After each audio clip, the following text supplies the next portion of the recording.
Mesdames, Messieurs, bonsoir. Ça fait plaisir de vous retrouver devant vos postes téléviseurs pour suivre encore une fois Special Edition. Special Edition est de retour avec Yves Kenao à la présentation. Mesdames, Messieurs, aujourd'hui, notre thème, c'est l'heure des vérités. Mais avant d'entamer le grand thème, l'heure de vérité, j'ai une réflexion à faire, une réflexion personnelle. Et cette réflexion, je l'ai dénommée ma révolution. Chers téléspectateurs de Tempo Afrique TV, vous n'êtes pas sans savoir que dans la vie des sociétés, dans la vie des pays, il arrive des moments. Il arrive des moments où ces peuples, où ces sociétés ne pouvons plus contenir l'injustice sociale, ne pouvons plus contenir la domination, se révoltent. Et nous les appelons révolutions. Et ces révolutions prennent différentes formes. Les pays ont fait différemment leurs révolutions. C'est de même que les individus, lorsqu'ils en ont marre, ils font leur révolution. Et les révolutions des individus aussi prennent des formes différentes. Ma révolution à moi, Yves Kenao, n'a pas besoin de chars, n'a pas besoin de canons, n'a pas besoin de mitraillettes, ni de Kalachnikov. Ma révolution n'a pas besoin de guerre fratricide. Ma révolution n'a pas besoin de violence, de casse. Ma révolution n'a pas besoin de massacres de vies humaines. Ma révolution n'a pas besoin de matraques.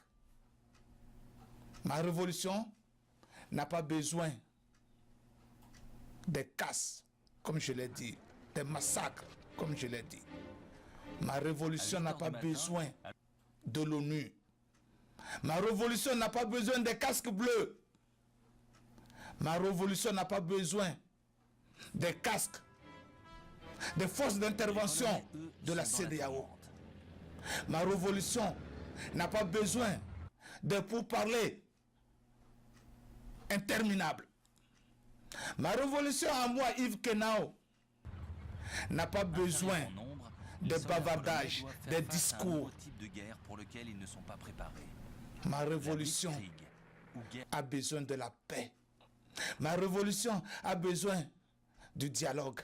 Ma révolution a besoin que les fils et les filles de l'Afrique se retrouvent, se parlent, se fassent confiance. Ma révolution serait que les gouvernements africains se retrouvent sous des arbres à palabres pour leur conseil des ministres. Ma révolution voudrait qu'il n'y ait pas de l'Assemblée, qu'il n'y ait pas de Premier ministre, qu'il n'y ait même pas de constitution. Ma révolution voudrait que les gens fassent, que les Africains fassent confiance à leurs coutumes, à leurs traditions. Que les Africains se parlent, que les Africains se retrouvent en conseil de ministres sous des arbres à palabres pour réfléchir, pour s'échanger des idées et pour respecter leurs propres idées, leurs propres coutumes, leurs propres traditions. Ma révolution n'a pas besoin d'importer une quelconque institution que nous ne connaissons pas, que nous ne comprenons pas, que nous ne maîtrisons pas.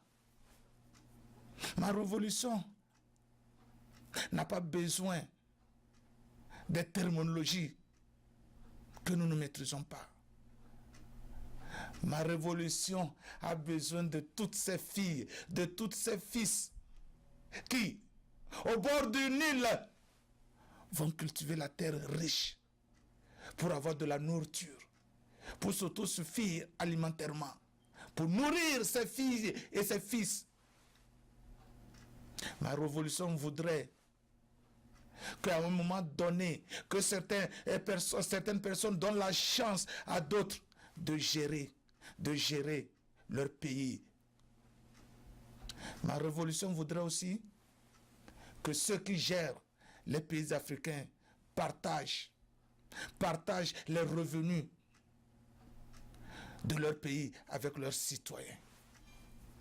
Ma révolution voudrait que l'Afrique retrouve la paix, que l'Afrique retrouve l'autosuffisance alimentaire, que ces guerres fratricides à travers l'Afrique cessent.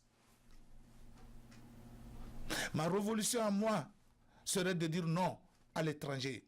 Ma révolution à moi serait de dire non à celui-là qui vient semer du désordre, de la zizanie parmi les rangs des Africains.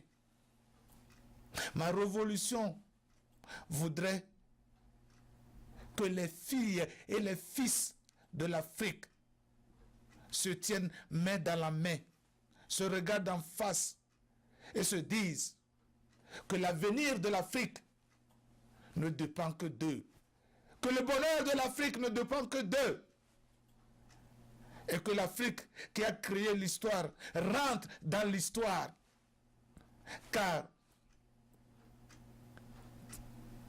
l'Afrique, ayant créé l'histoire, voit l'histoire se dérouler comme si l'Afrique n'existait pas. Et ma révolution, ce n'est pas de rester éternellement au pouvoir.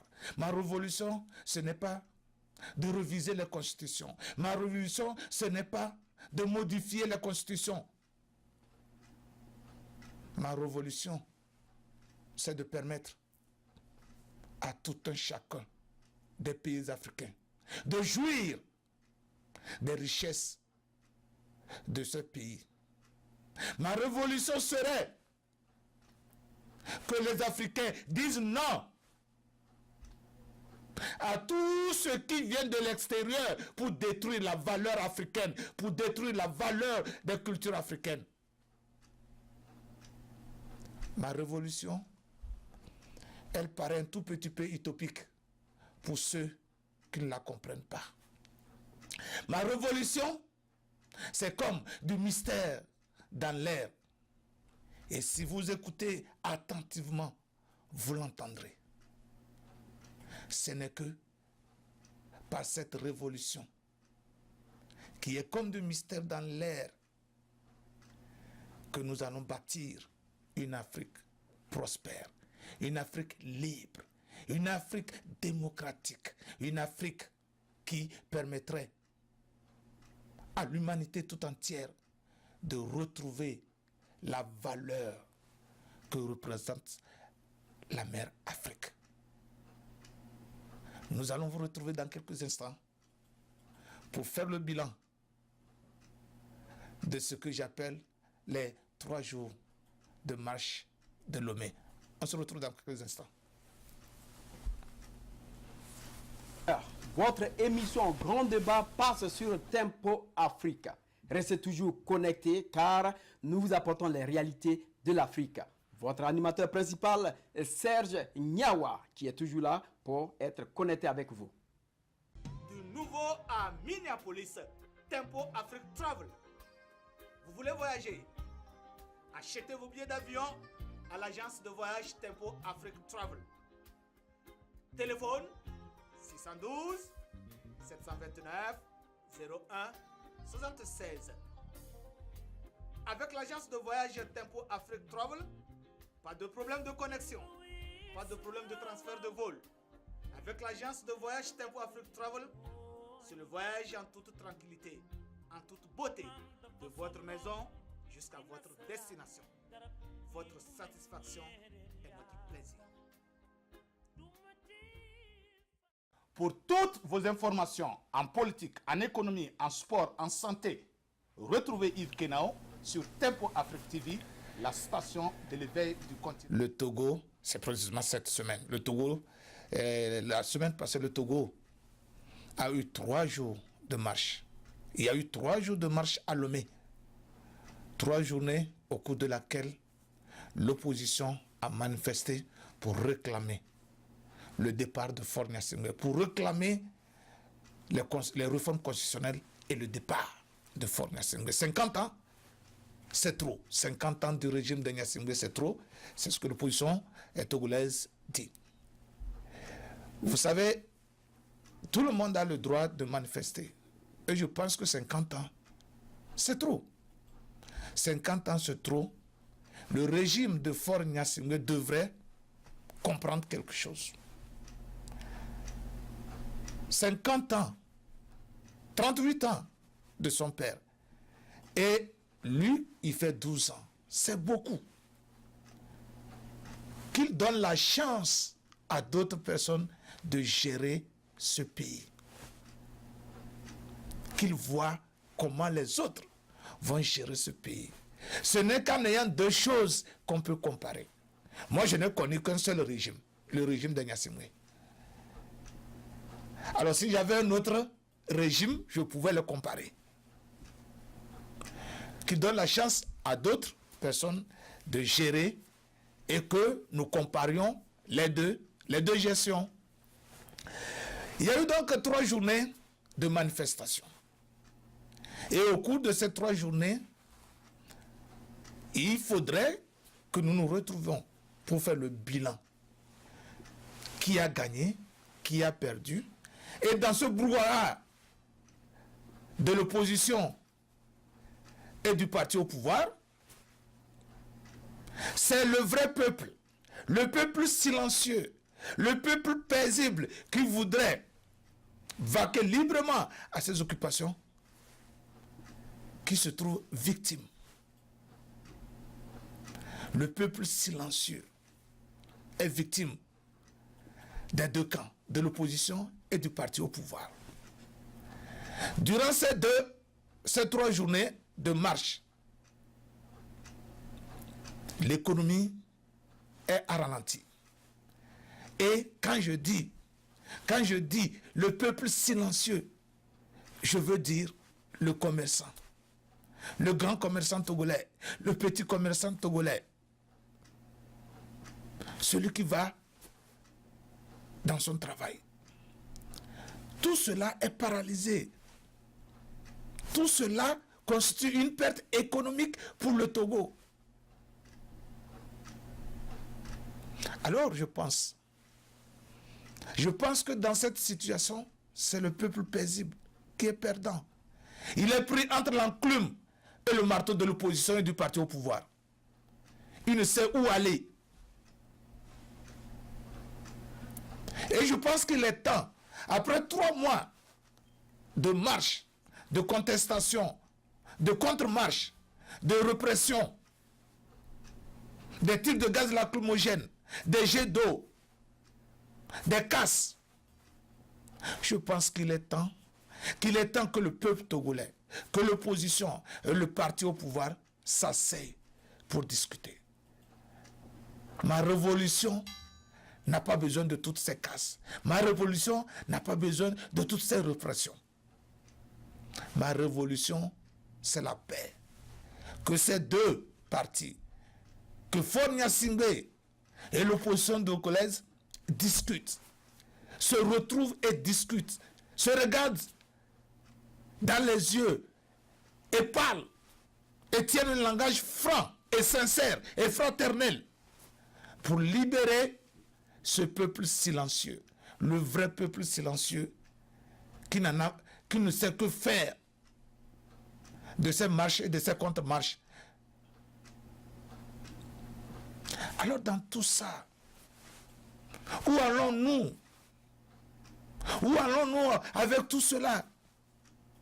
Combien de temps avons-nous à vivre sur cette terre pour qu'on ne puisse pas se tendre la main, pour qu'on ne puisse pas parler, pour qu'on ne puisse pas s'entendre sur le minimum? Combien de temps nous reste-t-il? Combien de temps allons-nous vivre sur cette terre pour que nous continuions éternellement à courir, pour que nous continuions éternellement à faire tomber des vies humaines, pour que nous continuions éternellement à pleurer nos morts? Combien de temps devions-nous vivre sur cette terre? il ne sert à rien. Il ne sert à rien d'avoir toutes les richesses. Il ne sert à rien d'avoir un pouvoir si vous n'avez pas le peuple. Il ne s'agit pas. Il ne sert à rien d'avoir le pouvoir si vous n'avez pas le peuple. Si vous n'avez pas le peuple, qui vous allez diriger? Votre pouvoir n'a pas de sens. Et si vous avez le peuple et que vous n'avez pas le pouvoir, c'est que c'est un désordre. Alors je demande aux acteurs politiques, je demande au gouvernement togolais de commencer par ouvrir les portes des négociations. C'est vraiment important. C'est vraiment important.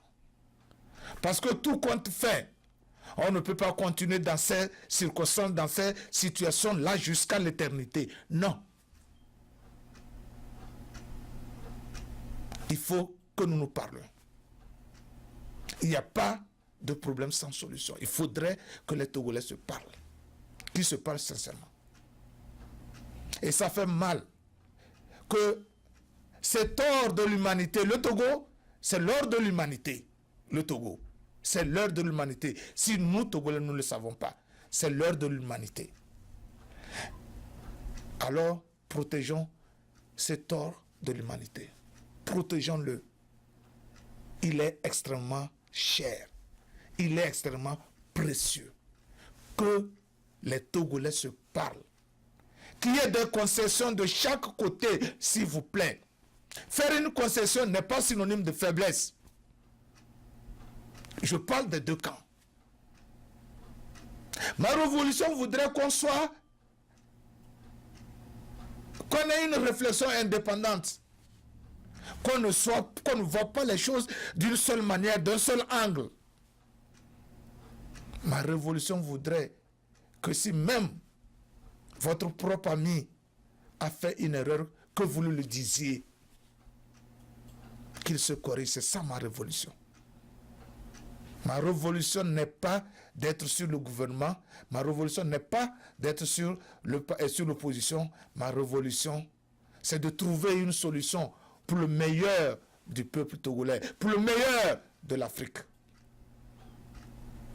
3 jours de grève, 3 jours de marche, 3 jours, l'économie togolaise est paralysée. Le gouvernement non plus ne fait rien pour satisfaire, ne serait-ce qu'au début, les débuts de revendications.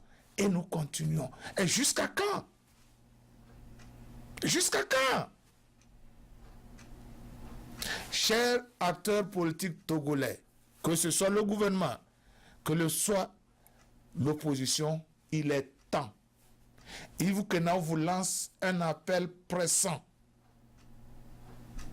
Assoyez-vous et discutez. S'il vous plaît, assoyez-vous et discutez. Parce que tôt ou tard, vous allez vous asseoir à discuter. Pourquoi perdre le temps avant de vous asseoir à discuter? D'une manière ou d'une autre. Vous êtes appelés à travailler ensemble. Vous êtes appelés à diriger le Togo. Si vous le détruisez, vous deux, je parle de l'opposition et du parti au pouvoir. Si vous le détruisez, qu'est-ce que vous allez gérer? Qui vous allez gérer? Qui vous allez gouverner? Il est temps que la situation togolaise serve d'exemple à beaucoup d'autres pays africains. 50 ans, c'est beaucoup. C'est un demi-siècle. C'est grand. Il faut que d'autres personnes essaient la gestion du peuple togolais pour qu'on voit comment ça va aller. Mais ce n'est pas dans un désordre absolu qu'il voudrait qu'on le fasse. Alors c'est le moment que les deux camps s'asseyent et discutent. Vous savez,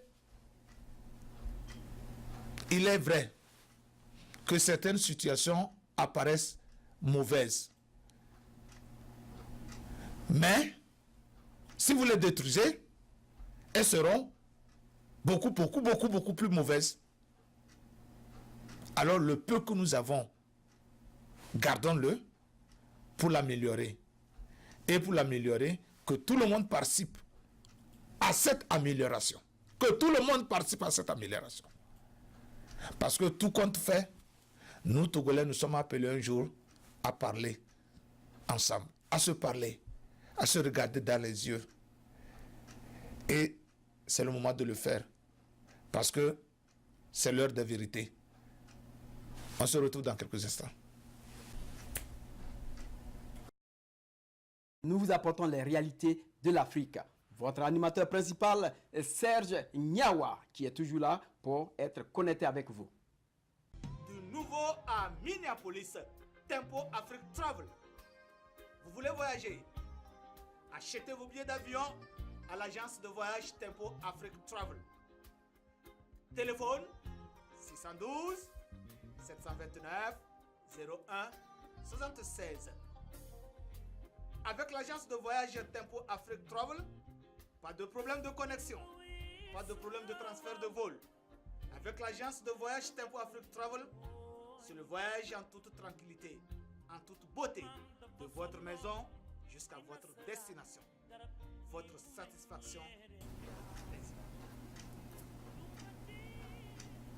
Pour toutes vos informations en politique, en économie, en sport, en santé, retrouvez Yves Kenao sur Tempo Afrique TV, la station de l'éveil du continent. Encore une fois, merci d'avoir choisi Tempo Afrique TV. C'est l'heure des vérités. Chers Africains, il est temps que nous nous disions des vérités, que nous nous regardions en face, les yeux dans les yeux, pour qu'on se dise les vérités. Il est temps de cesser de jouer à ce jeu de cache-cache. Il est temps que nous, Africains, que nous nous disions la vérité. Parce que nous ne pouvons pas mener une lutte de la même manière depuis des siècles. Et nous sommes toujours dominés. Alors, pourquoi ne pas se regarder en face pour se dire que nous avons échoué dans les manières, avec les manières avec lesquelles nous menons nos luttes? Il est temps que nous, Africains, que nous nous disions une vérité. Les manières avec lesquelles nous menons nos luttes ne sont pas efficaces. Que ce soit en Afrique, les manières dont nous menons nos luttes ne sont pas efficaces. Que ce soit au niveau de la diaspora. Et c'est l'occasion ici pour moi de m'adresser particulièrement à la diaspora africaine. C'est l'heure qu'on se dise la vérité, que nous ne sommes pas organisés. Nous, la diaspora africaine, que ce soit en Europe, que ce soit aux États-Unis, en Amérique, que ce soit en Asie, la diaspora africaine n'est pas organisée. Elle n'existe même pas. Moi, l'existence d'une diaspora, ce n'est pas de voir les gens pour qu'on dise qu'on est de la diaspora. Quelle est l'efficacité? Qu'est-ce que nous jouons? Quel rôle nous jouons dans ce pays où nous nous trouvons? Aller travailler, rentrer à la maison, manger, dormir, c'est tout? La diaspora africaine doit être beaucoup plus efficace, en ce sens qu'elle doit s'organiser. Qu'elle doit s'organiser. Et l'organisation de la diaspora africaine serait de s'impliquer dans les prises de décision des pays dans lesquels elles sont. Ça, c'est vraiment fondamental. La diaspora africaine est partout dans le monde. Mais on ne la voit pas. On ne la sent pas. Nous avons toujours marché devant nos ambassades dans les pays étrangers. Depuis des années, depuis des siècles. Qu'est-ce que ça a donné? Zéro. Nothing. Nada. Nothing. Zéro. Nous avons toujours protesté lorsque nos chefs d'État arrivent au sommet de l'ONU. Qu'est-ce que ça a donné? Zéro. Et nous continuons. Nos grands frères l'ont fait. Leurs grands frères l'ont fait. Nous sommes venus, nous le faisons aussi. Si nous ne changeons pas, nos petits frères vont venir le faire, nos fils, nos enfants vont venir le faire. Et le résultat, il est le même, il était le même et il sera le même. Alors il est temps qu'on se dise la vérité. Nous avons échoué dans nos stratégies. Diaspora, changeons les stratégies. Et pour changer les stratégies, commençons d'abord par nous organiser. Dites-moi, la diaspora africaine en Europe, quel est son statut? A-t-elle un statut? La diaspora africaine aux États-Unis, a-t-elle un statut? La diaspora en Asie, africaine en Asie, a-t-elle un statut? Or, pour influencer les prises de décision, pour changer l'Afrique, c'est qu'il faut, nous, diaspora, partout où nous sommes, que nous puissions peser dans les prises de décision, au niveau même des institutions locales. Je ne parle même pas d'abord au niveau des institutions locales. Ensuite, au niveau des institutions étatiques, de là où nous sommes. Nous n'avons pas un statut. On ne se retrouve pas dans ces institutions locales. Or, c'est à partir de là que les décisions sont prises pour l'Afrique. Imaginez un seul instant que la diaspora américaine ait un statut. Que la décision, le statut et la diaspora, excusez-moi, la diaspora africaine aux États-Unis ait un statut. Qu'elle ait un poids dans les prises de décision communales, locales, étatiques, fédérales. Vous croyez que les sénateurs américains vont ignorer l'Afrique? Je ne crois pas. Vous croyez que les sénateurs américains vont décider de faire de n'importe quoi en Afrique pour perdre leur voix, la voix de la diaspora africaine? Je ne crois pas. Vous croyez que si la diaspora européenne, la diaspora africaine en France, en Allemagne, en Belgique, avait des statuts, vous croyez que les prises de décision pour l'Afrique, même au sein de l'ONU, ne seront pas la même chose? Il faut qu'on se dise la vérité. Nous, diaspora, nous avons échoué. Nous devons recommencer à zéro, en nous impliquant dans les prises de décision locales, étatiques, fédérales. Que nous nous imposions dans les États où nous sommes, dans les pays où nous sommes.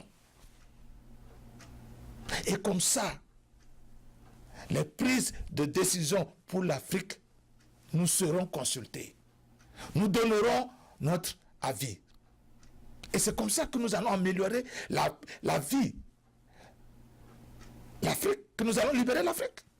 Nous n'allons pas libérer l'Afrique en continuant pas à marcher éternellement. Non. Non. Et lorsque nous aurons fait tout ça là, maintenant, nous pouvons retourner en Afrique et apporter ce que nous avons appris ici. Ce que nous avons appris ici, amener là et faire développer l'Afrique. C'est comme ça que ça doit aller. Et je suis persuadé, je suis convaincu que c'est comme ça. Et c'est le seul moyen, la seule façon pour nous de libérer l'Afrique, c'est ça. Pour les oppositions en Afrique, que nous cessions de leur dire toujours ce qu'elles veulent entendre. Vous savez, on dit souvent qu'on ne châtie que celui ou celle qu'on aime. Il va falloir qu'on dise aussi à l'opposition en Afrique qu'elle a failli. Vous savez, généralement on dit que c'est avec malice qu'on arrive à retirer quelque chose du roi. C'est avec malice qu'on arrive à retirer quelque chose du roi. Généralement, je sais que dans tous les pays africains, il y a cet adage-là. Depuis que nous luttons, le résultat, il est le même. Pourquoi ne pas changer? Pourquoi? Et chaque fois, on trouve des raisons. On trouve des raisons. Je Je sais que les révoltes, les grandes révoltes ne se font qu'une fois. Les pays qui ont fait les grandes révoltes, c'est qu'une seule fois. Et ces pays-là se sont retrouvés. Mais combien de révoltes les pays africains n'ont-ils pas? Vous prenez chaque pays, il a plus de combien de révoltes? Non! La vraie révolte, c'est une seule fois. Et le pays est relancé. Alors je demande à tous les Africains, de tous les bords, de réfléchir, de se dire la vérité. C'est l'heure de vérité. Je vous dis que nous avons échoué et que nous devons recommencer à zéro. Recommencer à zéro voudrait dire quoi?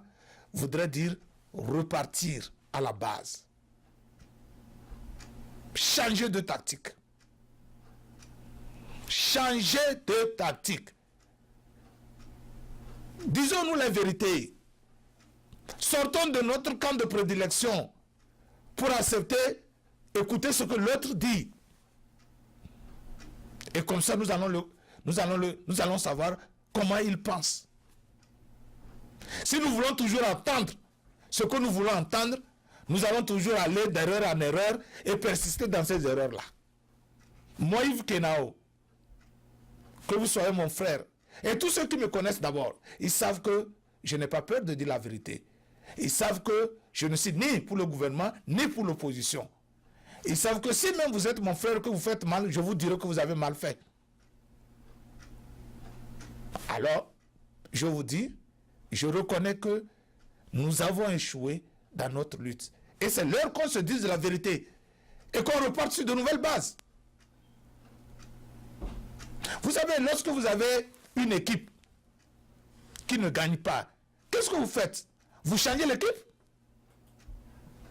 Vous jouez un match avec le même système et chaque fois, vous perdez les matchs. Allez-vous changer le système ou pas? Allez-vous changer le système du jeu ou pas? Vous allez changer automatiquement le système du jeu pour voir si vous allez gagner le match suivant ou pas. Mais il se fait qu'en politique, nous ne voulons pas changer. Et comme quelqu'un le dit, seuls les imbéciles ne changent pas, alors que nous sommes intelligents, nous ne sommes pas imbéciles. Nous sommes intelligents, nous ne sommes pas imbéciles. Pourquoi nous n'allons pas changer? Je vous dis la vérité, parce que c'est l'heure de la vérité. Je vous le dis. Mais si vous me suivez bien, si vous me comprenez bien, vous allez trouver que si nous ne changeons pas, le résultat serait toujours le même. J'ai toujours pris l'exemple d'un pays, le Sénégal. Si vous voyez tous les présidents sénégalais, comment sont-ils arrivés au pouvoir? Ils ont toujours travaillé ensemble. Et la transition, elle est tranquille, elle est simple. Elle est simple. Abdou Diouf a travaillé avec Senghor. Wade a travaillé avec Abdou Diouf. Macky Sall, ils ont tous travaillé ensemble. Et maintenant, qu'est-ce qui se passe? La transition, ils se connaissent et la transition se passe en paix, tranquillement. On ne sent même pas ça. Contrairement dans d'autres pays. Je vous dis aussi le cas du Ghana. Vous savez, l'actuel président ghanéen, il avait perdu les élections. Il a crié, on lui a dit, tais-toi, travaille avec lui, la prochaine fois, ça sera toi. Il a été président. Yaya Boni, même chose, il a été président. Eux, ils ont compris, ils ont changé de système. Ils ont changé leur tactique. C'est ce que je vous dis, c'est avec malice qu'on arrive à soutirer quelque chose du roi. Et je vais vous donner un autre exemple. Quand je le dis toujours, le continent africain, parce que juste, il est trop riche, qu'il a de sérieux problèmes. Il est convoitisé par toutes les puissances.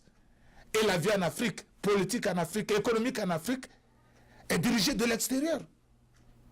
Alors l'Afrique est comme une société, une entreprise de l'extérieur. Et quiconque voudrait dégager de bénéfices ne voudrait pas mettre n'importe qui à la tête de son entreprise. Donc l'Occident met ceux-là qu'il pense qu'il a confiance en eux. Si l'Occident n'a pas confiance en moi, on ne me mettra pas au pouvoir. Alors pourquoi ne pas gagner la confiance de l'Occident? Et c'est ce que je dis. Travaillons ensemble, que l'Occident découvre que nous sommes là, nous sommes leurs partenaires, et ça va évoluer. Moi, j'ai beaucoup apprécié le cas du Sénégal. C'est comme ça. Et vous allez voir que celui qui va prendre la place de Macky Sall, il travaillera avec Macky Sall. Il connaîtra bien la maison. Et après ça, Macky Sall va lui céder la place. Mais si nous voulons toujours être dehors, nous voulons être toujours dehors, quand est-ce que nous allons connaître comment les choses se passent dans la maison? Quand est-ce que nous allons connaître les habitudes de la maison? Alors je vous demanderai tout simplement que c'est l'heure de la vérité. Je vous dirai tout simplement c'est la vérité. L'heure de la vérité, l'heure des vérités. Nous, diaspora africaine, nous devons nous organiser. Nous devons commencer par participer massivement dans les prises de décision locales, étatiques. C'est la première des choses. La deuxième des choses, lorsque nous allons avoir un statut dans chaque pays où nous sommes, là, ça nous permettra de dire aux sénateurs de ces pays-là ce que nous voudrons pour l'Afrique, l'orientation que nous voudrons donner à l'Afrique. Et quand cela sera atteint, l'Afrique connaîtra ce que j'appelle l'état de droit, qui est différent de la démocratie ou de la rotation au pouvoir, ce que vous appelez rotation au pouvoir. Donc, ça fait quoi? Ça fait que l'Afrique serait bonne. Et nous allons tous rentrer. Nous allons tous servir à l'Afrique, porter à l'Afrique nos connaissances. Et c'est comme ça que ça doit marcher. Je sais qu'il y a des gens qui ne veulent même pas entendre, qui ne veulent en aucun cas entendre ce que je dis. C'est une vérité parce que nous sommes à l'heure des vérités. Que je vous dise la vérité, nous devons recommencer à zéro, changer de tactique. Et c'est là que je demande aussi à nos activistes. Je demande à nos activistes aussi de changer de tactique.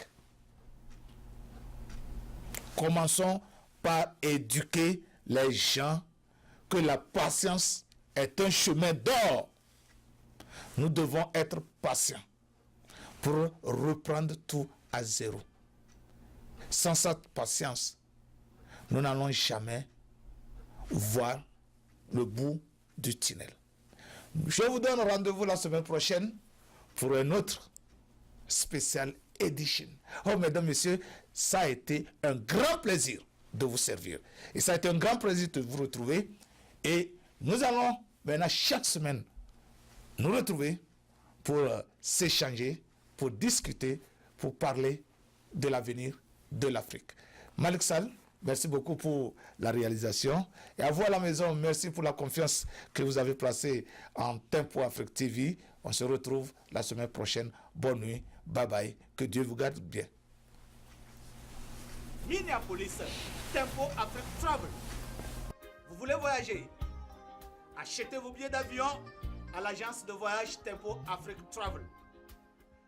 Téléphone 612 729 01 76. Avec l'agence de voyage Tempo Afrique Travel, pas de problème de connexion, pas de problème de transfert de vol. Avec l'agence de voyage Tempo Afrique Travel, c'est le voyage en toute tranquillité, en toute beauté, de votre maison jusqu'à votre destination. Votre satisfaction est notre plaisir.